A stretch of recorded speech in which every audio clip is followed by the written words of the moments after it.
Ok, já estamos gravando então.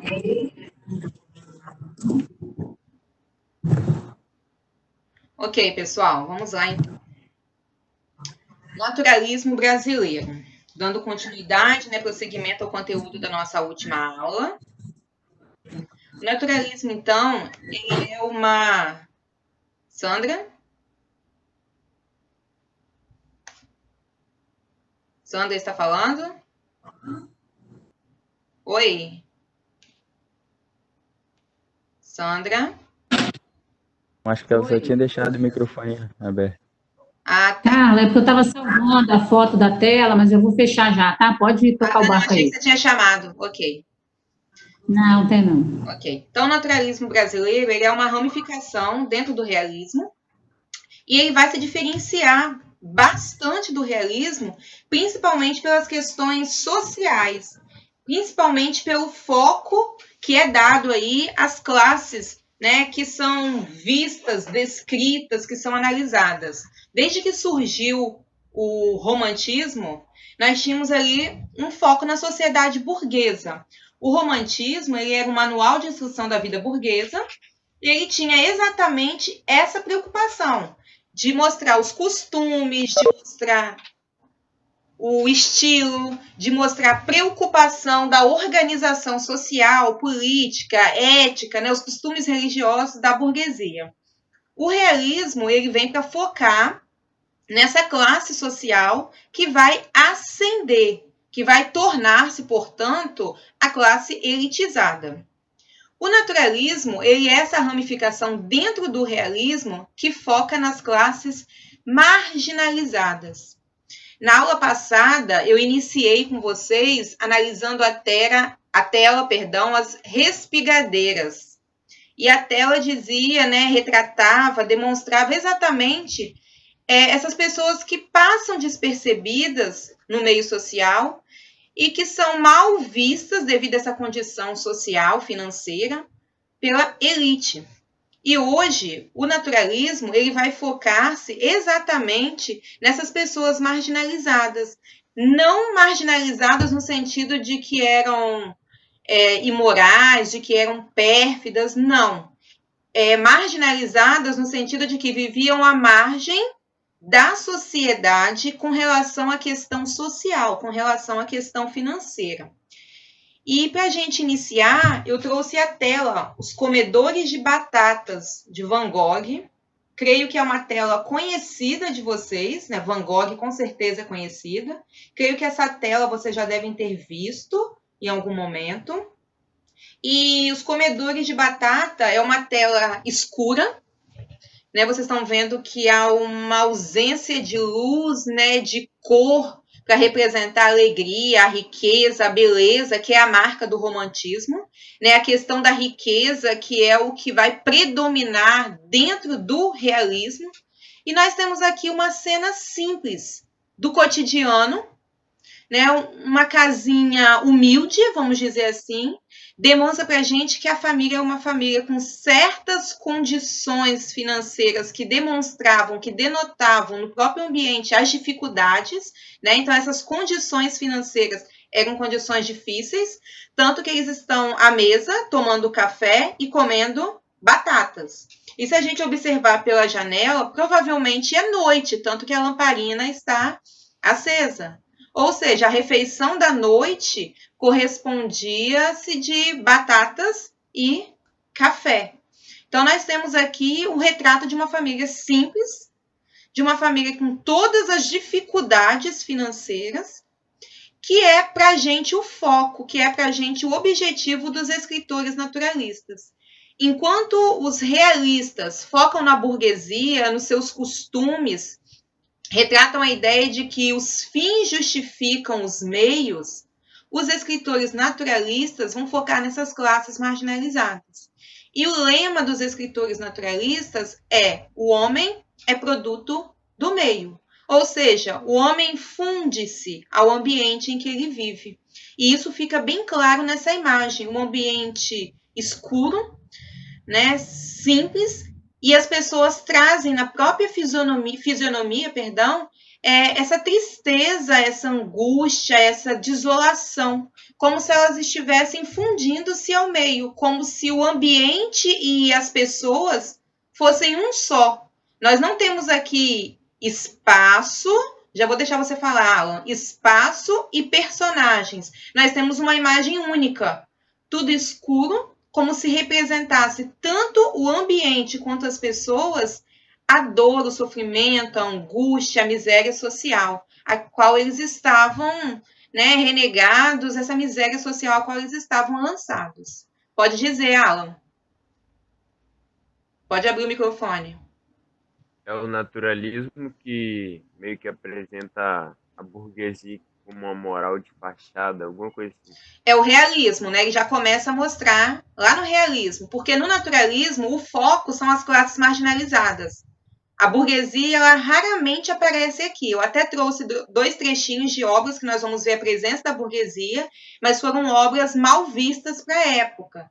Por quê? A ideia que se tinha do naturalismo é que ela era um período, né, que ele era um período que representava essas classes marginalizadas. Não tinha espaço ali para a burguesia. É como se a gente tivesse feito a seguinte divisão no meio literário. Realismo vai falar dos ricos, naturalismo vai falar dos pobres, e a gente não pode misturar isso. Entendeu? A grosso modo é isso aí. Ok?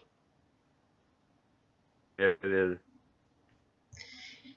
Então, essa tela, ela traz para a gente exatamente essa ideia aí de que pessoas e imagens se fundem. E nós vamos já adiantar uma característica do naturalismo, que é a questão do coletivo.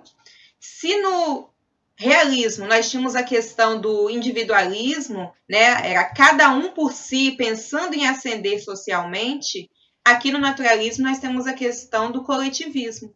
É como se todas as pessoas que vivessem nesse ambiente, todas pudessem refletir, né, pudessem reproduzir a tristeza, a angústia e o sofrimento do ambiente. E se vocês olharem, todos os rostos possuem a mesma expressão de dor, de angústia, de sofrimento. Ou seja, não é uma pessoa que traz isso, são todas que vivem nesse ambiente degradante, nesse ambiente de vida difícil, de vida sofrida. Então, dando continuidade, essa tela é só para a gente abrir essa discussão. O naturalismo é uma escola literária conhecida por ser a radicalização do realismo. Ou seja, radical porque abandona a burguesia e se foca nas classes marginalizadas. Se foca nessas pessoas que até então não eram nem enxergadas socialmente, eram deixadas de lado totalmente dentro da literatura. Baseando-se, portanto, na observação fiel da realidade, isso aí também acontecia lá no realismo, e na experiência. O que é essa questão da experiência que é muito comentada agora no naturalismo? Os escritores partem do princípio de que a literatura pode comprovar determinadas teses. Portanto, os romances naturalistas são chamados de romances experimentais. Ou seja, eu vou comprovar por meio da história de fulano, por meio da descrição do ambiente, que o homem, né, que o indivíduo é determinado pelo ambiente, pela hereditariedade. Vocês já devem ter ouvido várias vezes essa questão em história, né? O homem nasce bom, mas é a sociedade que o corrompe. É exatamente a ideia que será discutida pelos escritores naturalistas. O homem torna-se produto do meio em que vive. Ou seja, ele pode até ter seus valores morais, seus princípios religiosos. Entretanto, a partir do momento que ele é colocado em contato com pessoas que vivem uma outra realidade, esses conceitos acabam sendo substituídos pelos pensamentos, pelas ideias, pelos conceitos das pessoas com quem ele convive. Por isso que é apontado como uma radicalização do realismo. Então, inspirados pelo cientificismo do século XIX, os escritores começam a escrever esses romances de tese. E esses romances de tese vão justamente determinar para a gente esse comportamento. Ou seja, é o ambiente que determina o meio, determina o comportamento, determina o modo de falar das pessoas. Nosso maior representante no Brasil foi Aloysio Azevedo. E se vocês estiverem atentos aí, vocês vão observar que O Mulato, que é a primeira obra dele, foi lançada no mesmo ano que Memórias Póstumas de Brás Cubas. Ou seja, no mesmo ano que tem início o realismo no Brasil, 1881, com Memórias Póstumas, Aloysio Azevedo lança O Mulato, 1881. Mas seguindo essa ramificação. Machado escreve sobre a elite, Aloysio escreve sobre as classes marginalizadas, sobre situações de pessoas marginalizadas. E uma curiosidade é que Aloysio escreveu O Mulato em 1881, entretanto, ele não ganha repercussão como escritor. Ele só ganha repercussão em 1890, 9 anos depois, com o Cortiço, quando ele abandona a sua cidade, Pernambuco, local que ele morava, onde ele tinha escrito O Mulato, para vir para o Rio de Janeiro e lá no Rio produzir o Cortiço. Por que isso acontece? Quando Aloysio Azevedo escreve O Mulato, ele retrata para a gente aspectos, características que são considerados degradantes no meio social, que são considerados comportamentos de pessoas marginalizadas. Vamos abrir um parênteses aí para entender isso. O naturalismo ele vai afastar-se totalmente do realismo porque ele vai focar em temas tabus, como a traição, a homossexualidade, orgias, prostituição, aspectos que são considerados tabus dentro dessa burguesia hipócrita, né, que é a burguesia do realismo, que vive um moralismo de fachada, demonstra uma certa liberdade sexual das mulheres. No naturalismo era comum as mulheres demonstrarem esse prazer, que é exatamente o que vai diferenciar as nossas personagens naturalistas das personagens realistas e, sobretudo, românticas. Nós não temos mais aquelas personagens certinhas, idealizadas, ao contrário, são mulheres muito mais ousadas do que as mulheres do realismo, preocupadas com o prazer, preocupadas com a satisfação sexual. Então, a ideia do sexo, né, do desejo, já é algo bem latente, tanto que nossos personagens naturalistas são comparados a animais, porque levam ao extremo a ideia do instinto, do desejo sexual, da satisfação sexual. E, a grosso modo, é como se a gente dissesse assim, o prazer só é permitido dentro do meio social de pessoas marginalizadas. O realismo, que é uma classe social que retrata a burguesia, ele não faz qualquer referência a essa ideia de satisfação sexual, de prazer pessoal. Porque sentir prazer, satisfazer-se sexualmente é característica de pessoas marginalizadas. Então, não pode dentro dos romances realistas. Pode falar, Samuel, pode abrir o microfone. As características que você falou, elas são do mulato ou do naturalismo no geral? No geral, do naturalismo no geral. Eu estou chamando a atenção para o fato de que são no geral e por que o mulato não vai ganhar a repercussão que ele deveria. Entendeu? Porque ele tratava de tema tabu. Aí por isso que ele não... Mas aí deixa eu concluir só esse raciocínio aí para ver se fica claro para você. Depois você sinaliza para mim se entendeu. Essas características então, que eu citei até agora para vocês, temas tabus, voltado para essa questão da sexualidade, do prazer, do instinto, do desejo, são características das obras naturalistas, que já tinham surgido na Europa, né, com Émile Zola, lá em Portugal e em outros países. Quando Aloysio começa a produzir aqui no Brasil, e ele lança sua primeira obra, O Mulato, ele pega todas essas características do romance naturalista e coloca em uma personagem, que é a Ana Rosa, mas é uma personagem da burguesia. E aí choca a burguesia. Não, calma aí. A história, não sei se vocês vão se lembrar, porque ano passado eu cheguei a contar já para vocês, mas vou só relembrar aqui alguns aspectos.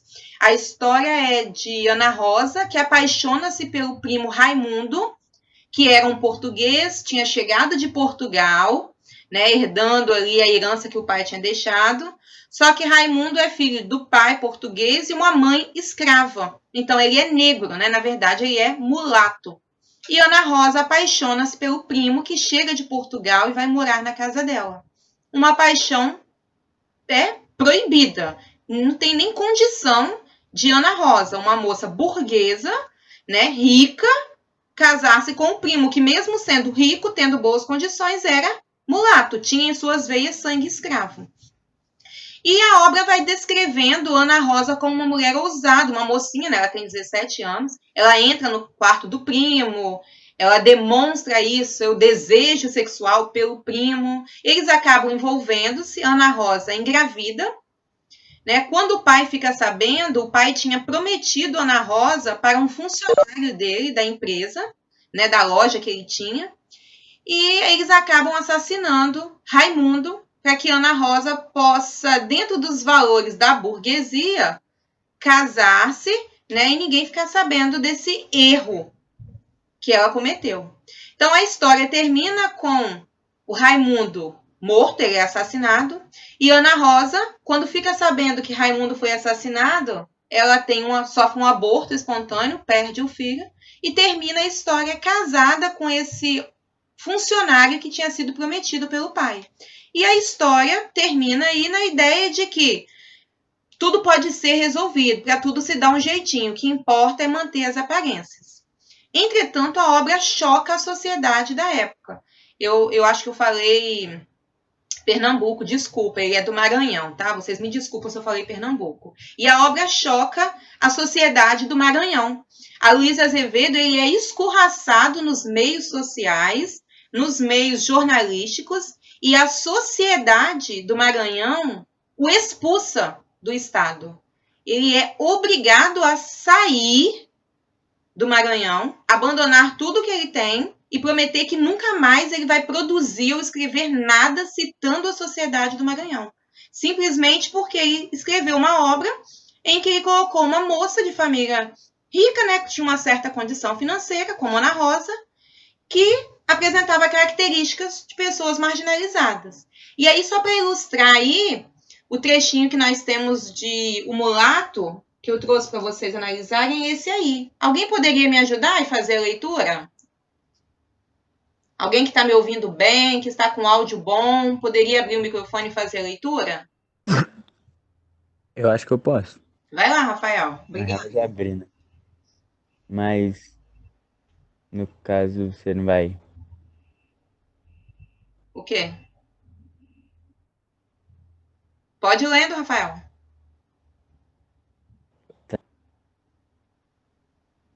Rafael? Lá está travado para mim. Não passou, não? Ana Rosa. Acho que não mudou. Abriu? Ana Rosa. Não mudou para mim, não. Então, calma aí. Em qual que você está? Não sei se é só para mim ou se é para todo mundo. A gente agora tá no que? Na pintura. Na pintura ainda? E agora? Para mim também está na pintura. Eu acho que travou na hora de passar.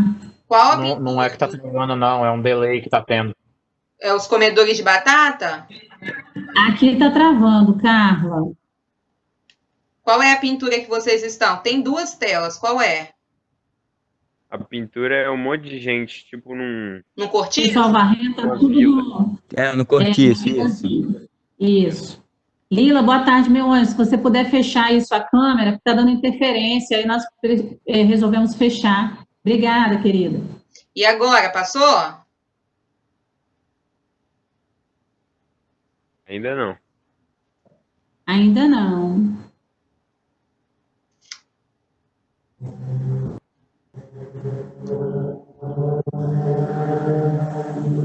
Samuel, só acontece alguns casos. Hoje com o Josimar, porque a internet dele estava ruim, mas não é delay, não. Acho que agora foi. Eram 5 da manhã. Não, agora. Não, Tá, mas agora é o próximo. Ana Rosa. Foi? não, ainda não apareceu, não. Tá agora na Aquele pintura. quadro escuro o da quadro pintura lá do escuro. Van Gogh. Do Van Gogh. Nossa, já Tá no Viu como eu tô cortiço sentindo agora. alma, Rafa? Era 5 Já da manhã, o passou. cortiço acordado. Ah, mas é o próximo. Ana Rosa. Já passaram 6 slides já, então.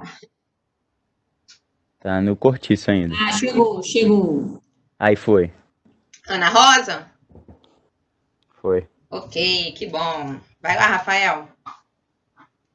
Ana Rosa, com o efeito de algum tempo a essa parte, fazia visitas ao quarto de Raimundo durante a ausência do morador. Entrava disfarçadamente, fechava as rótulas da janela e, como sabia que o morador não aparecia àquela hora, começava a bulir nos livros, a remexer nas gavetas abertas, a experimentar as fechaduras, a ler os cartões de visitas e todos os pedacinhos de papéis escritos que lhe caíam nas mãos. Sempre que encontrava um lenço já servido no chão ou atirado sobre a cômoda, apoderava-se dele e cheirava-o sofregamente, como fazia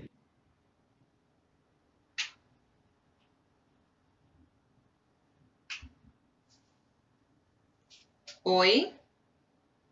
também uma voluptuosa e doentia que lhe punha no corpo arrepios de febre. Ok, para mim falhou um pouquinho. Mas vamos lá, então. Observem que o começo da descrição da personagem Ana Rosa já começa com um comportamento totalmente contraditório de uma mocinha de época, né, do século XIX, do qual se esperava. Né? Uma mocinha que entrava no quarto, fazia visitas ao quarto de Raimundo. Mesmo durante a ausência do morador, havia essa separação, né, de não entrar no quarto dos pais, não entrar no quarto do casal, não entrar no quarto do rapaz, nem da moça, né? Havia essa separação. E ela entrava sabendo que era proibido, tanto que ela entrava o quê? Disfarçadamente. E o que vai chamar a atenção é a curiosidade de Ana Rosa em futucar nas coisas, em mexer nas coisas, conhecer a vida de Raimundo. E mais adiante é descrito que quando ela encontrava um lenço já servido, ou seja, um lenço sujo, com suor representando ali essa essência, né, esse cheiro que saía, que exalava do corpo masculino. O que ela fazia? Ela se apoderava dele e cheirava-o sofregamente. É uma cena ao mesmo tempo erótica, né, para a época, mas para a gente hoje nojenta, vamos dizer assim, né? Suja, porque ela se apoderava daquele lenço suado, sujo, que ele carregou o dia inteiro, né? Que ele deve ter limpado rosto, nariz, mãos, mas a essência que ela sentia, né, no lenço, que ela respirava, que exalava do lenço, era o que despertava nela. E essas bisbilhotices a deixavam o quê? Com uma enervação voluptuosa. Então, olham aí a volúpia, né? O êxtase, o prazer que ela conseguia perceber só tocando esse lenço. E ao mesmo tempo que trazia essa satisfação aí, era algo doentio. E partindo dessa ideia de que era algo doentio, vou chamar a atenção de vocês também para a condição feminina nessa época. Quando nós tínhamos em obras, e aí nós vamos trabalhar a obra, né, como retrato da realidade, quando nós tínhamos a descrição de mulheres como Ana Rosa, que eram da alta sociedade, que demonstravam esse prazer sexual, essa satisfação, essa busca pelo gozo, elas eram consideradas mulheres doentes. E um termo muito usado na época era a questão de serem mulheres histéricas. Então, tratava-se esse prazer sexual como uma doença chamada histeria. Traduzindo na nossa linguagem, a mulher pobre podia satisfazer-se sexualmente e demonstrar esse desejo sexual. A mulher rica, se demonstrasse esse prazer ou se buscasse isso aí, ela estava doente. Então, era vista como uma mulher histérica, que era internada, às vezes, no manicômio para tratar dessa manifestação sexual. E aí fica de curiosidade o nome, né? Histérico. Por isso que não existe homem histérico, porque a ideia de histeria é a ideia de um desejo que vem do útero. Portanto, só pode existir mulher histérica. Então, quando a gente fala assim, fulano tá histérico, né? Não existe palavra histérico se referindo a homem. E aí também, para a gente rir agora um pouquinho, prestar atenção quando vocês fazerem, né, esse tipo de fala. Fulano está histérica hoje. Porque para o século XIX, mulher histérica era mulher com vontade de sexo, com falta de sexo. Para a época era essa definição. Mulher histérica era mulher que precisava de sexo. Então, quando vocês usarem esse tipo... Pois é, Sandra, quando vocês usarem esse tipo de expressão hoje, tomar cuidado, porque para a época era exatamente isso aí. Então a gente não pode nem falar mais que fulano está com histeria. Pois é. Se você for olhar para a raiz, né, para a origem da palavra, tá histérica, era assim. E era um triste, tem até um filme. Tem até um filme que o nome do filme é Histeria. Se vocês tiverem curiosidade para procurar na Netflix para assistir, eram terríveis os tratamentos, o que se faziam com as mulheres. Eram mulheres que eram denunciadas. É pornô, então. Mulheres que eram denunciadas pelo marido porque davam um suspiro ou gemiam durante o ato sexual. E elas eram tratadas, tratadas de forma terrível. Em manicômios e em hospitais serviam assim como modelos, né, vamos dizer assim, como objetos de estudo. Histeria é o nome do filme. Mas, voltando aqui, acompanhem para mim se voltou um pouquinho. Nós chegamos na tela do cortiço. Tá na tela da Ana Rosa ainda. Tá voltando agora. Eu quero São 5 horas da manhã. Na tela do cortiço. O livro ou a obra? Ah, agora foi na pintura, tá na pintura. Isso. Então, essa obra que nós comentamos, O Mulato, ela não ganha repercussão lá no Maranhão. Quando a Luiz Azevedo vem para o Rio de Janeiro, ele começa a observar os cortiços que estão se formando. Lembrar que o realismo e o naturalismo pega a época de proclamação da República. Então, no final da escravidão, a luta pela escravidão, logo depois a abolição. Então, nós vamos ter essas sociedades que vão se formando à margem e que vão habitando esses ambientes degradantes. Então, surgem os primeiros cortiços no Rio de Janeiro. E a Luiz Azevedo lança esse olhar. Essa tela que vocês estão vendo aqui, foi uma tela feita para representar, na época, a obra, o cortiço. Né? Era um retrato do que a Luiz quis mostrar na sua obra.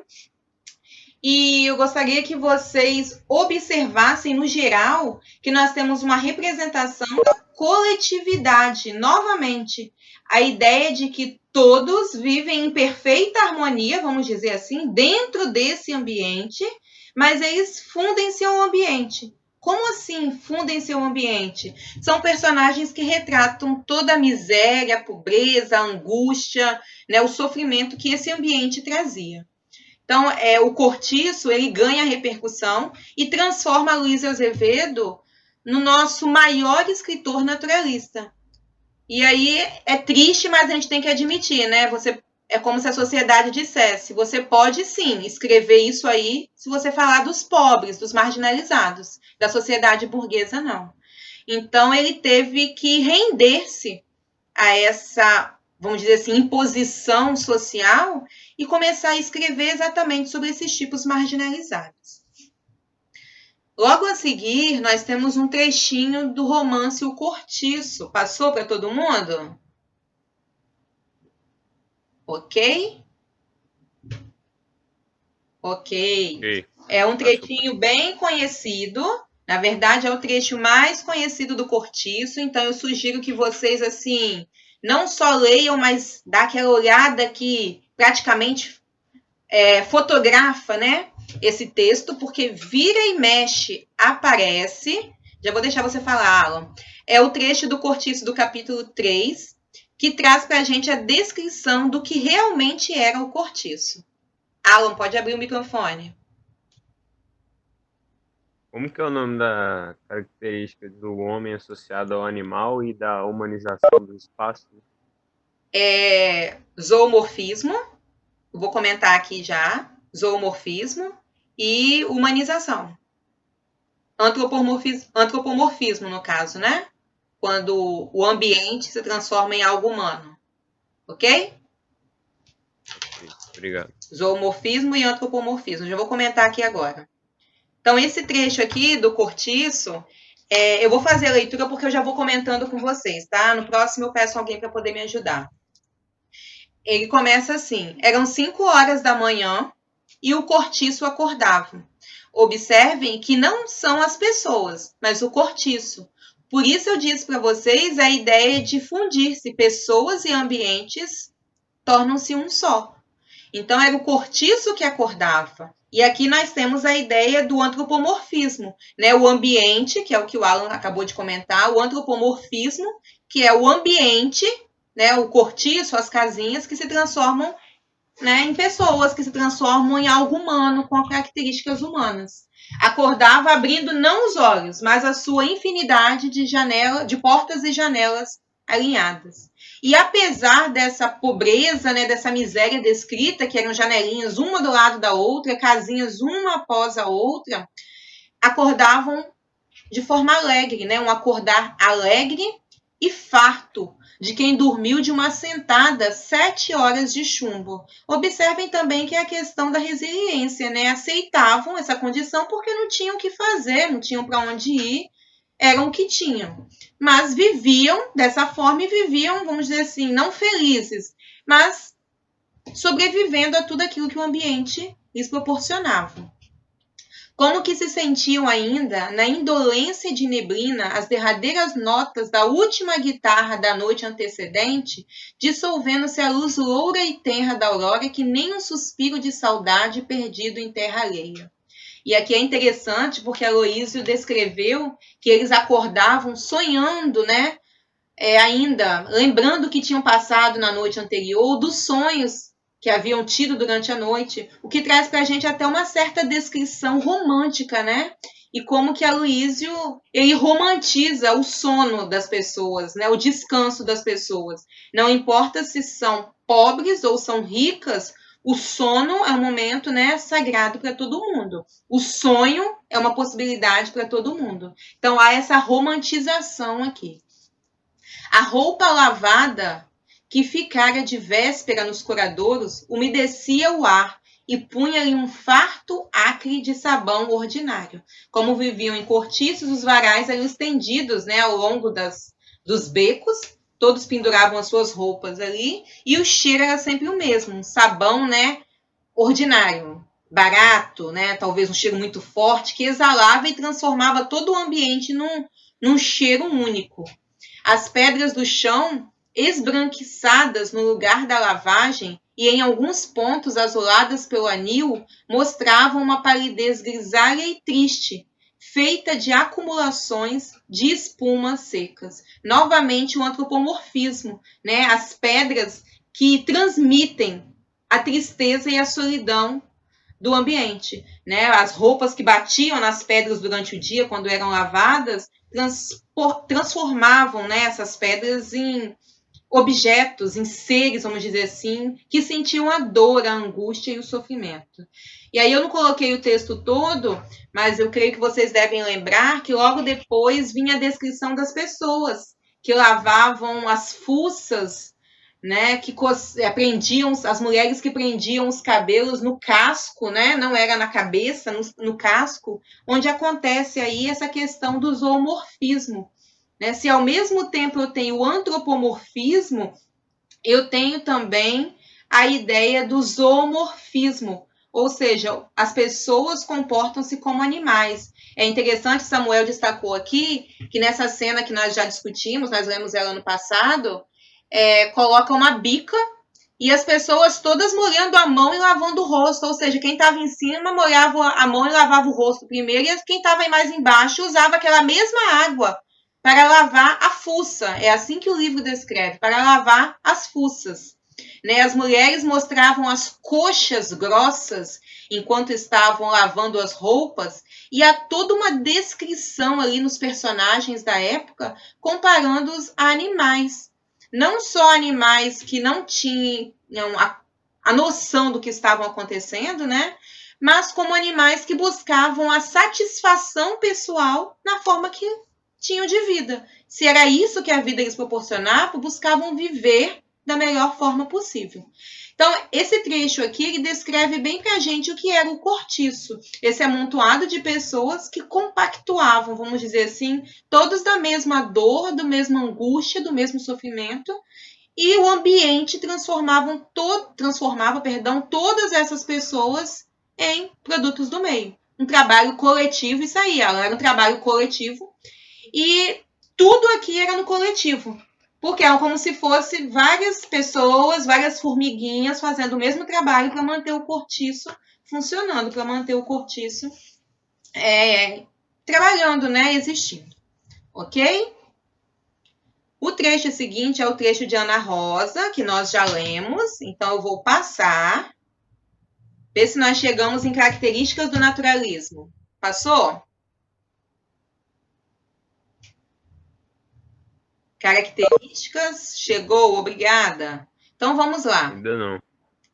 Ainda não? Aí chegou. Ok.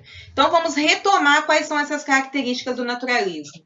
Procurava dar ao realismo um novo tratamento, realçando traços instintivos e patológicos do ser humano. A questão da patologia, né? Analisar o ser humano como essa questão dos temas tabus, né? Era doença se esses temas fossem analisados dentro do meio burguês, mas era permitido dentro do meio marginalizado.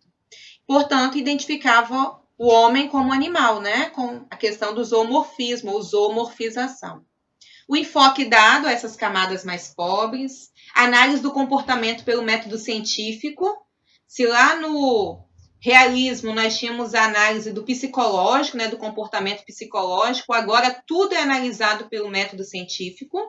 E aí eu quero dar uma pausa aqui, abrir um parênteses para destacar para vocês que o naturalismo ele nos engana pelo nome. Porque o realismo é realismo de real, análise do real. E aí naturalismo a gente pensa que é análise do natural. E natural a gente associa a quê?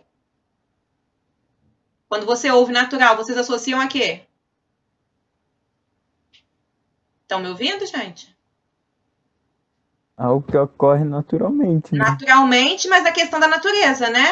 Natureza, animais, não é isso? A ideia do natural, a princípio, aí destacando lá o que o Rafael já colocou, a princípio você trabalha com a ideia de natureza.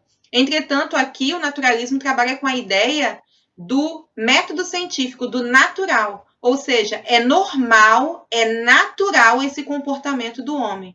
E o que os escritores naturalistas vão defender? Em momento nenhum nós temos a questão da natureza aqui, tá? Então, essa questão da natureza, ela lembra o nacionalismo lá do romantismo. Nada tem a ver com o naturalismo daqui.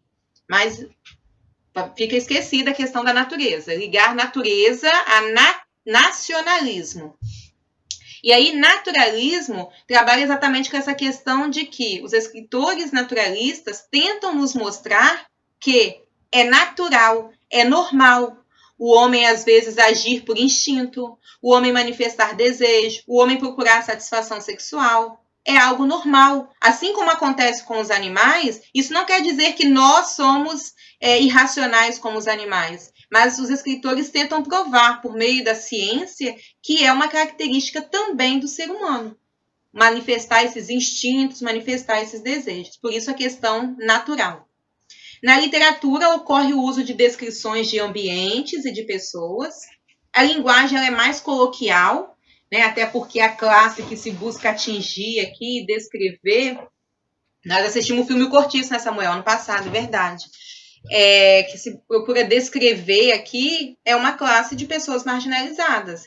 Então, a linguagem ela se torna algo mais cotidiano, que possa ser melhor compreendido.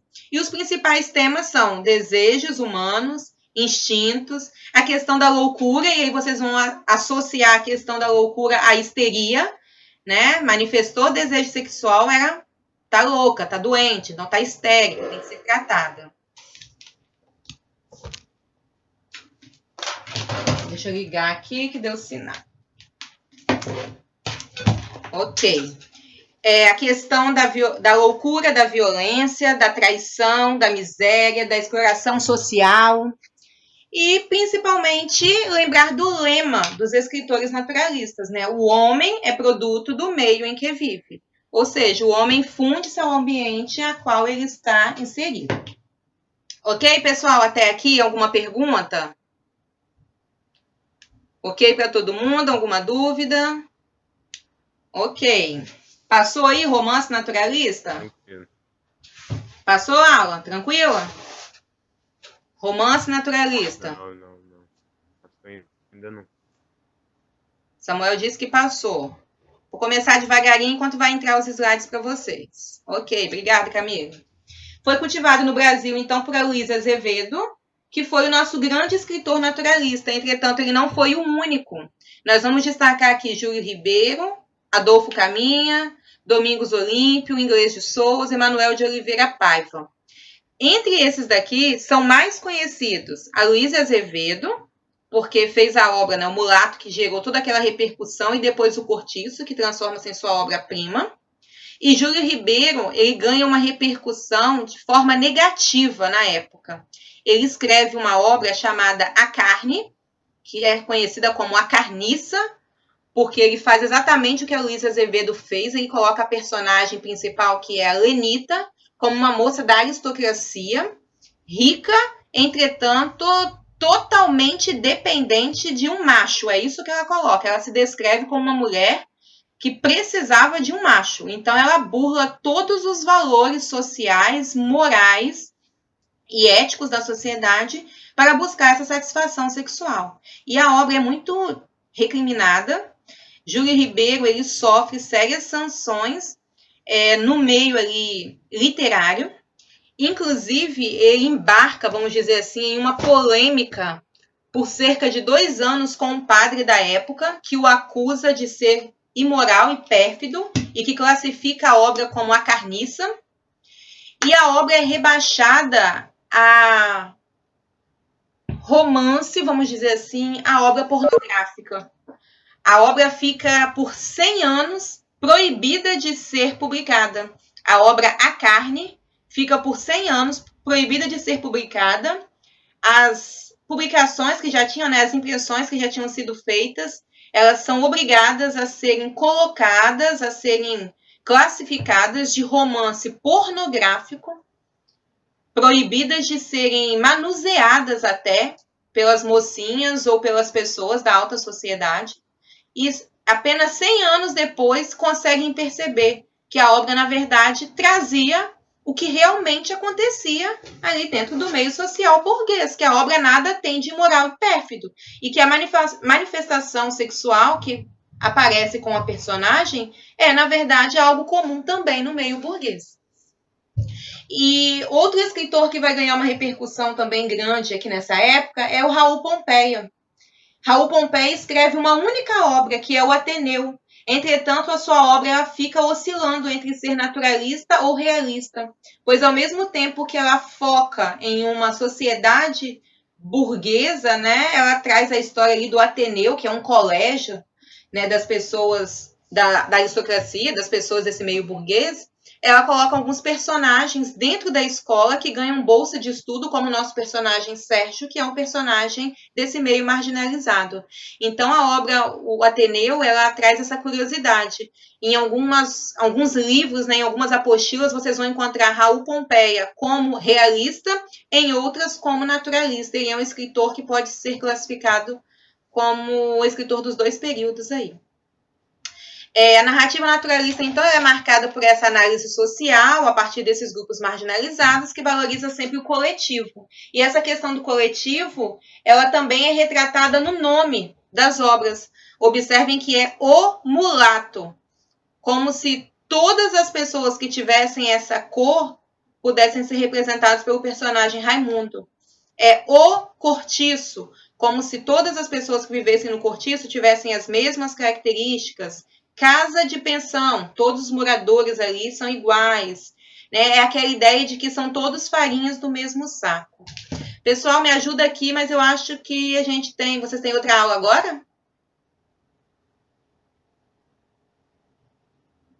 Pessoal, vocês têm outra aula agora? Não, ainda bem. Não, Carla. Ainda bem que não. Eu posso ir até 5 horas? Para concluir? Pode sim. Pode. Posso? Vou até 18, então, tá? Vou até 18 logo. Você que manda, professora, você que manda. Às 18 não, que você falou que você tinha que limpar a casa ainda. Breno falou até Falando isso. francês aí. Ouvidos aí para a negatividade. Você que manda, pode tocar o barco. Breno falou até em francês aí para eu ficar à vontade. Ah, Breno é chique demais. Esse Tá menino vendo? é de outro mundo. Lucas já foi sincero, pediu misericórdia ao Senhor, tá vendo? Difícil agradar a todo mundo, hein? Ele quer dizer misericórdia. Ele quer dizer misericórdia, graças a Deus. Pois é. Então, retomando aqui. 19 é demais, Bruna. Eu tenho que terminar de lavar meus banheiros de hoje ainda. Vamos lá, então. Minha sobrinha, Carla, por isso. Oi? Bruna é minha sobrinha, é por isso que ela é nerd. Ah, que bom, hein? Por isso que ela tá na sala desde antes de começar a aula, desde 3h40. Ah, tá vendo? Então, Tocar até 17, tranquilo. Então tá. Então, continuando aqui a ideia do coletivo, isso fica bem nítido pra gente nas próprias obras, né, nos próprios títulos das obras. Enquanto lá no realismo, vocês vão lembrar que as obras traziam o nome dos personagens, né? Memórias Póstumas de Brás Cubas, Quincas Borba, Dom Casmurro. Eram obras que eram identificadas já no título pela individualidade. Aqui não, aqui nós temos obras que já indicam para a gente, que já direcionam para a gente a ideia do coletivo, né? O cortiço, a casa de pensão e o Ateneu. Esse trechinho aqui é um trechinho um pouco longo, é o trechinho que eu comentei com vocês de A Carne. Acho que é interessante a gente fazer a leitura, porque vocês vão observar como que as características da personagem lenita chamam a atenção. Eu coloquei lá em cima assim, A Carne, considerada a carniça literária brasileira. Alguém gostaria de ler? É o último textinho para a gente estar finalizando. Alguém poderia ler para mim? Eu leio. Quem? Tá bom, lê a minha. Oscar ou Samuel? Oscar? Pode ir. Vai lá, Oscar. A senhora saiu da tela. Você passou. Não. Vou voltar. Então, calma aí. Vou voltar. Vou colocar de novo. Apareceu a carne? Não. Agora foi. Ok. Pode ficar à vontade. Uma tarde, achando-se só em sua sala, Lenita sentiu-se tomada de uma languidez deliciosa. Sentou-se na rede, fechou os olhos e entregou-se à modorra branda que produzia o balanço. Em frente, sobre um console, entre outros bronzes que trouxera, estava uma das reduções célebres de Barbedienne, a da estátua de Agassiz, conhecida pelo nome de Gladiador Borghese. Um raio mortiço de sol poente, entrando por uma frincha da janela, dava de chapa na estátua. Afogueava como que fazia correr sangue e vida no bronze mate. Lenita abriu os olhos, atraiu-lhe às vistas o brilho suave do metal ferido pela luz, ergueu-se, acercou-se da mesa, fitou com atenção a estátua, aqueles braços, aquelas pernas, aqueles músculos ressaltantes, aqueles tendões reteçados, aquela virilidade, aquela robustez, impressionaram-na de modo estranho. Dezenas de vezes tinha ela... Oscar, só um momentinho. Pessoal, vocês acompanharam até aqui que o que chama a atenção é que ela bate o olho em uma estátua de um gladiador, ou seja, um homem, né, as formas nuas, né, uma estátua de bronze, e ela fica em êxtase por essa estátua. Observem que ela está deitada, numa rede, né, numa janela, numa sala, né, ela vê essa estátua aí, ela sente uma languidez deliciosa, né, uma certa moleza, mas que é algo gostoso. Isso atrai a atenção dela, ou seja, ela demonstra esse olhar, vamos dizer assim, cheio de prazer, cheio de êxtase por uma estátua de bronze, que a impressionam de modo estranho, é assim que ele coloca, a impressionam de modo estranho. Pode continuar, Ruscaia. Dezenas de vezes tinha ela estudado e admirado esse primor anatômico em todas as suas minudências cruas, em todos os nadas que constituíam a perfeição artística, e nunca experimentaram o que então experimentava. Lenita não se podia arredar, estava presa, estava fascinada. Sentia-se fraca e orgulhava-se de sua fraqueza. Atormentava um desejo de coisas desconhecidas, indefinido, vago, mas imperioso, mordente. Antolhava-se-lhe que havia de ter gozo infinito se toda a força do gladiador se desencadeasse contra ela, pisando-a, machucando-a, triturando-a, fazendo-a em pedaços. E tinha ímpetos de comer de beijos as formas masculinas estereotipadas no bronze. Queria abraçar-se, queria confundir-se com elas. De repente, corou até a raiz dos cabelos. Não passava, na espécie, de uma simples fêmea e que o que sentia era o desejo, era a necessidade orgânica do macho. E aí, pessoal? Ninguém imaginava uma cena dessa, uma descrição dessa lá no século XIX, não é verdade? É assim, algo que foge totalmente do que a gente começa a entender no século XIX com o romantismo, que é a ideia da mulher idealizada, pura. E observem que Lenita não tem nada de pureza aqui. Lenita ela não se podia arredar de tão fascinada que ela estava.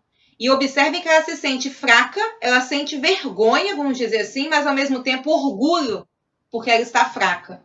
É uma vergonha que, na verdade, é como se ela entendesse, eu não deveria sentir, mas é tão bom esse prazer que é o que eu quero.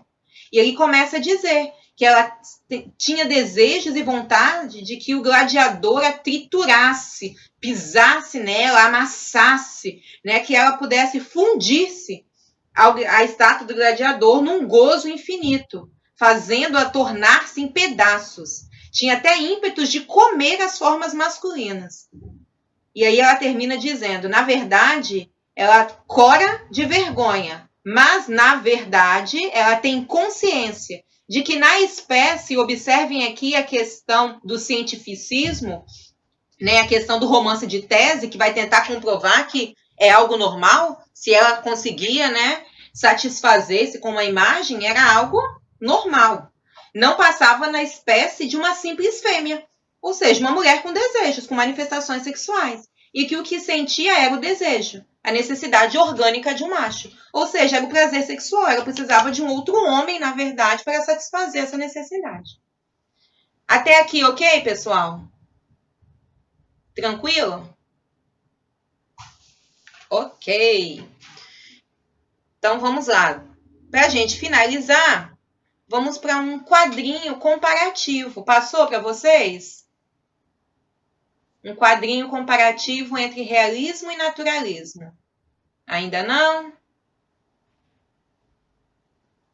Tá, quando passar, vocês me avisam. Ok, obrigada. Beleza. Então, nós temos aqui, ó. Lembrando que os dois convivem, vamos dizer assim, lado a lado, ao mesmo tempo que nós tínhamos Machado produzindo, nós tínhamos a Luísa Azevedo. Então, se no realismo nós temos um retrato fiel das personagens, no naturalismo nós temos a visão determinista e mecanicista do homem. Ou seja, tudo à luz da ciência. Lá no realismo, não. O homem age isso por causa do seu psicológico. Ele quer fazer dessa forma para alcançar a projeção social. No realismo, há toda uma lentidão na narrativa. Tudo é descrito de forma minuciosa, a levar o leitor a perceber o caminho percorrido pelo personagem até ele alcançar o status. O naturalismo, tudo é comprovado pela ciência. O cientificismo torna a narrativa um romance de tese, um romance que explica por que isso é normal, porque dentro da ciência isso é permitido. O realismo trabalha com a interpretação do caráter, portanto, foco no psicológico. O naturalismo nos personagens patológicos, né? Personagens doentias que apresentam esse comportamento animalizado. No realismo, há a materialização do amor. O amor acontece porque ele é um requisito, vamos dizer assim, para alcançar o status social. Eu finjo o amor para que eu possa alcançar status social. No naturalismo, há uma incorporação de termos científicos, necessidades biológicas. Não é necessário amor, é necessário satisfação sexual. E aí a gente cai exatamente na questão do animal, né? O animal, quando ele está necessitando satisfazer sexualmente, né? Um gato, um cachorro, ele não procura uma fêmea conhecida, ele procura qualquer fêmea. Então, há esse instinto sexual que faz com que ele sane suas necessidades com quem estiver na frente. O realismo, ele trabalha com a relação causa e efeito, né? O homem... desculpa, relação causa e efeito. Nossa, me fugiu aqui. Os fins justificam os meios. Enquanto o naturalismo trabalha com a relação determinista. O homem é produto do meio. O realismo ele é individual, enquanto o naturalismo ele é coletivo. E ambos os estilos trabalham com a veracidade e detalhes específicos. Ou seja, focam no real. O realismo no real da burguesia e o naturalismo no real das classes marginalizadas. Ok, pessoal? Até aqui tudo tranquilo? Vou aparecer de novo aí, liguei a câmera. Alguma pergunta? Eu vou finalizar então a gravação e a gente continua conversando, tá?